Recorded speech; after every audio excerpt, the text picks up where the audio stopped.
All right, welcome everyone. We're Semblance of Sanity. I'm Caleb. I'm Jacob. And we're here for Dr. Stone, Season 1, Episode 18. Okay, so we have now learned the backstory for Byakuya, Senku's adopted father. Right, adopted father, yeah. Well, he was adopted, but adoptive, you know. Yeah, exactly. Yeah. But that's a really good backstory bit. That was all fantastic and amazing and wonderful. Mm-hmm. Someone did clarify to us that they didn't land near South America. They landed near Japan since that's very far away from South America, which is where the thing happened. And they wanted to be as far away from it as possible, just in case it was some kind of radiation style thing. Yeah, that seems like something that was more inferred without actually being said, though. I mean, that's possible, but like... They said it was said in the episode and we missed it. I went back and double checked, and basically what was in the episode was that they were supposed to go to Japan. That was the first story. Oh, okay. But maybe I missed it. Yeah. It would definitely explain how they would have made the journey, because that would have been one hell of a journey going all the way across the world. Right. It would have to be somewhere that was at least relatively close in general. Yeah. Yeah. But we know that they didn't actually land in Japan because they did have to actually go to Japan. But Tsukasa's here now. Tsukasa's army is on his way, which is an issue. Yeah. Because they haven't exactly been preparing weapons. Like, I've vastly preferred the angle that they've taken, the science development and stuff, but I don't think... they won't even be trained necessarily. No. Forget, weapons that actually will be, impactful. They're going to need to, actually train up a bunch of these people to be like, hey, here's our strategy. Mm-hmm. Here's how we're going to do this. Hey, Asagid again, can you go back there and sow some discord, Maybe take some ramen with you, Yeah, exactly. Yeah. We come in peace, Oh, boy. But, yeah, the big problem is that we've gotten a little bit of look at Tsukasa's crew and their big, roided, muscly, monsters. So, okay. Here we are. Yeah, let's do this, y'all. Without further ado... let's just jump right into it. All right, everyone. Now be sure to go check out the reaction portion of the video in the description below, and then come back here for the discussion.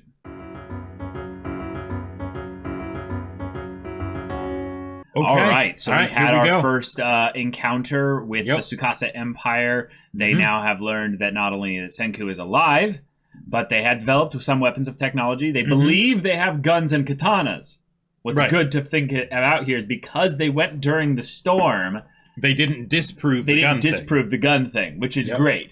Because that's the whole point of Senku being on the bridge, was to be like, oh no, I couldn't light the thing. Our gun doesn't work. That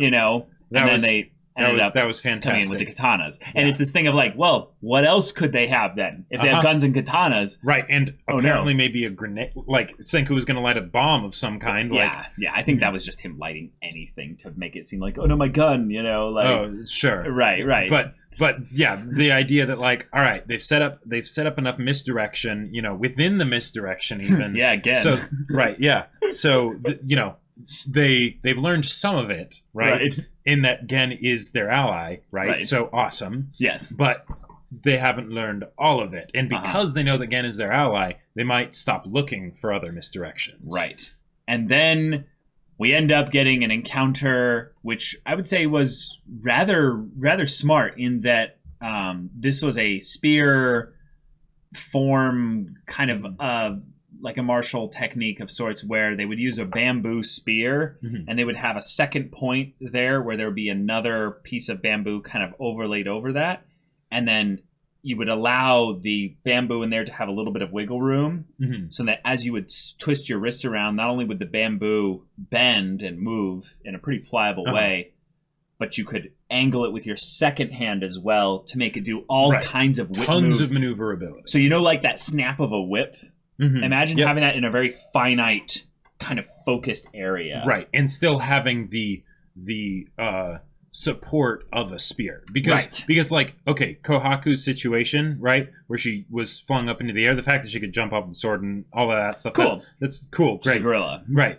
And, not just that, but the person supporting her, the swords for her to be able to jump off. Right, But she Really would cool. have been screwed if the spear hadn't come apart at that point, because Yes. now she's got a basic trajectory. She's not able to block it because she Yeah. can't predict the movement. Oh, and it's a spear. Like Right. It was a pretty dumb move as far as like thinking ahead, but in terms of anti-personal tactics, this probably worked on animals quite fine. right, this in would her have worked on experience. anyone else. Like Right. other yeah. than maybe Tsukasa, but you Right. know, So in general, there's a couple bits where they got a little lucky, Mhm. but also fortune favors the prepared. Yep. Freaking Senku and Asagiri again set things up to where the most dangerous, mhm. threat that they had coming here Yep. was neutralized by, hey, Mhm. your weapon. Oh Yeah. no, it just suddenly fell apart. What? Hmm. Oh no. Yeah. And that is a great point, because like, okay, with their current setup and everything for the Yeah. Tsukasa Empire, because they're not a kingdom of science, Right. how many craftsmen do they have, right? Right. Like I'm guessing that this spear is probably something that he made himself, Sure. right? Because he knows how it works, and like Yep. and everything. Like the amount of time that he probably spent studying in order to like, he Right. probably was like a fan of that fighting style and everything. Yes. Back in the day, Right. This you isn't know? something new that he got, and that's the Right. benefit they have of bringing out people from petrification Yep. that are keeping all their memories Mhm. from the modern world. Yep. So people who are sports players, people that Mhm. practice martial arts and stuff like that Yep. are going to be really valuable.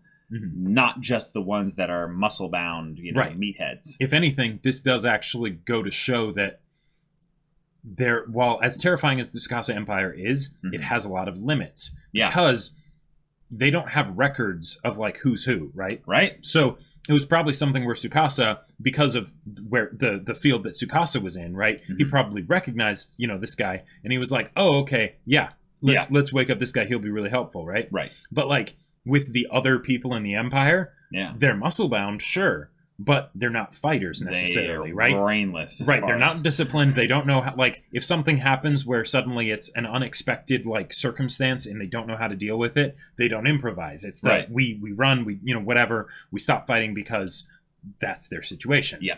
Yeah. Exactly. So that is very helpful in the katanas.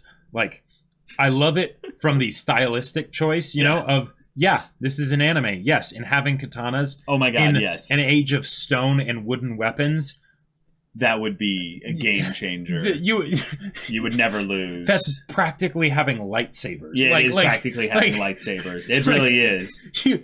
You'd cut through the enemy's swords just Yep. fine, Mhm. and then you would carve through their body, bones, Yep. marrow, Uh-huh. everything. Like, oh, they build shields. Huh, that's cute. That is like, cute, yeah. what was Literally, that? they'd have to be attacked with bows and arrows in order to be Yep. beaten. Like, I think it was like a that show Deadliest Warrior or whatever. Yep. And they there was a point where they basically tested a katana Mhm. against like two like cows, I think. Like, they weren't actual cows. no, It was- but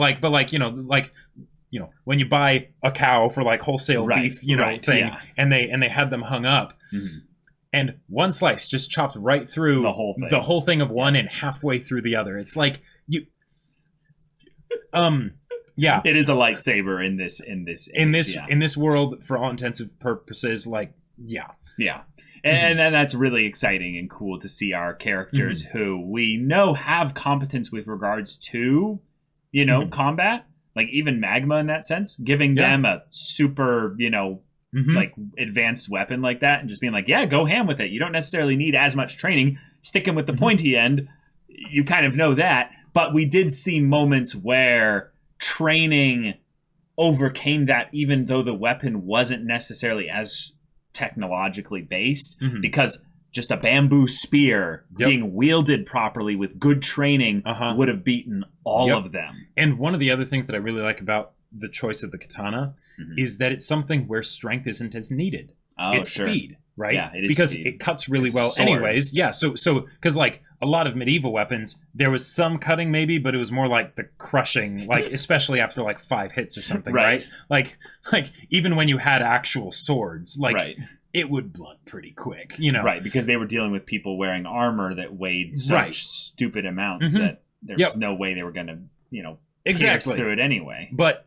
against people that don't have armor, a katana, you don't need a lot of strength for that. Just do it quickly and Yeah, so it's a dangerous weapon. It's a very dangerous weapon, and that suits the styles of our main characters. Mhm. But it's also something that won't. It would still be terrifying if any of the Tsukasa Empire people got it, but it wouldn't be naturally suited to their physical inclinations. No, they would just potentially be a little faster. Right. Yeah. So if anything, just make sure you didn't drop any of your katanas while fighting this guy, and then Hyoga just grabs one and runs away. Yeah. So imagine Tsukasa coming back with a katana. That would be. There would be problems. That would be bad. There would be problems. Yeah. So we set up also in this episode that Senku doesn't have a lot of gunpowder. Mm-hmm. And in fact, he might have used the last. He might have used it all here. Mm-hmm. So there is a finite amount of resources that they're going to be applying into their defense here, and the battle is not over because these guys are going to get away, and then Tsukasa is going to come back with triple the numbers or whatever, and also the knowledge that since Senku is alive and is there, he's going to take this very seriously, and he has unlimited prep time. Yep. One of the negatives about being the defender is you never know when your opponents are going to attack. And they brought that up here. In that we can kind of lure them into attacking at a point where we'll just be ready. Right. And that is literally the worst thing about being the defender if you don't have a walled city.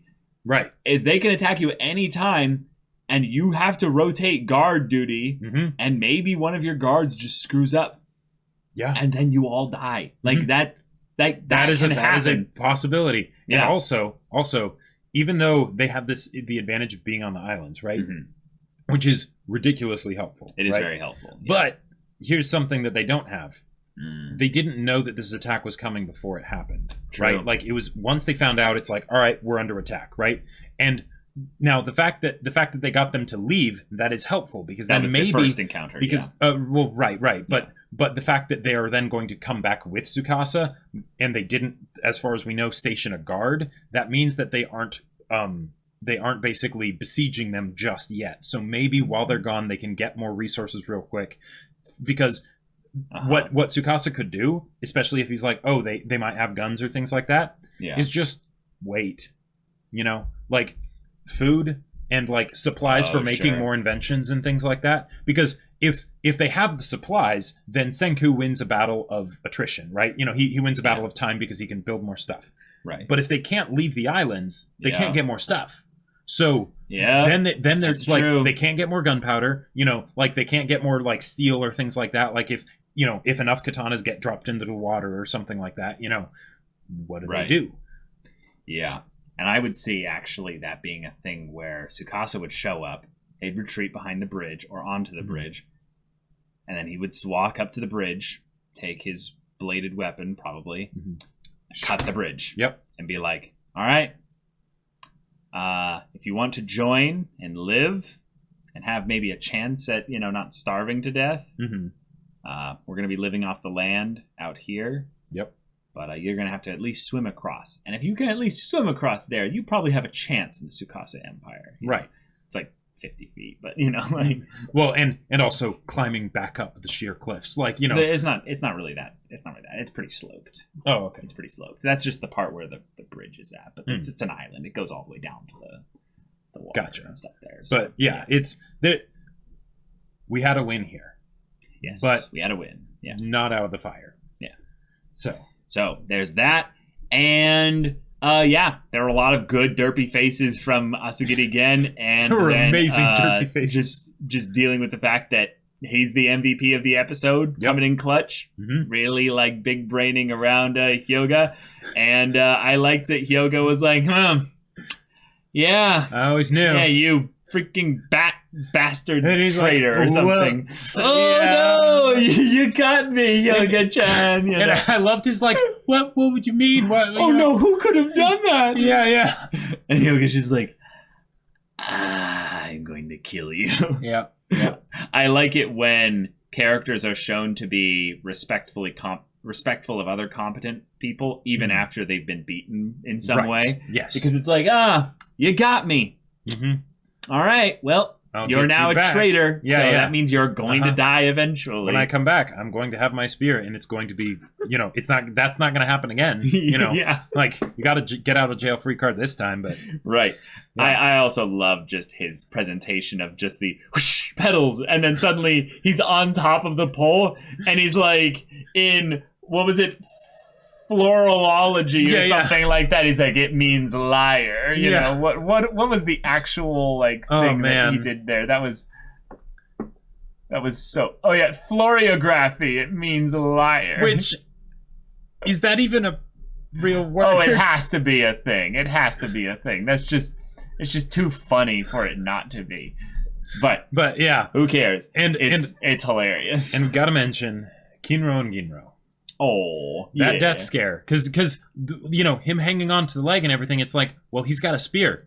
Next thing he's gonna do is, like once they froze time though for 20 seconds to give everyone a chance to I lost all the tension with I was a little bit worried with the you're cutting the bridge awfully slowly kind of a thing. Like, if you're going to do it quick, because it doesn't take that long. Like, when you're running, you can cover good distances pretty quickly. And I think I was mixing up Kinro and Ginro at some point earlier on in the episode, but for having our boy here have his character moment where it's I can't just sacrifice a friend like that. That might be foreshadowing for when the actual battle happens. Yeah. And we might actually lose someone, who will actually die, Right, because I don't think we've really killed off characters in this show other than just from the passage of time. No one died. Right. So if they no one named, at least. Right. So it's like, is that line going to be crossed? Because it definitely could. In this world and everything, it totally could. They had a near brush with, toxic lake death. So there's potential. Yep. There's potential. But y'all, really good episode. Thank you so much for watching this episode's reaction and discussion. If you want to see the next episode's reaction and discussion right now, though, go check out the link in the description below for our Patreon. You can get on early access there. You can watch full-length timer reactions there, and all this comes with Discord access, so you can chat with us and the community there about this show, about anime in general, and you can also talk with Jacob about the sci-fi novel that he wrote. Yes, I did a thing. It's a sci-fi novel. It's called Battle Lines. It's super awesome, and it's on Amazon for purchase. Link in the description down below. Yeah, so if any of that interests you, we'll see you there. But until then, we're Semblance of Sanity. I'm Caleb. I'm Jacob. And we'll see you all next time.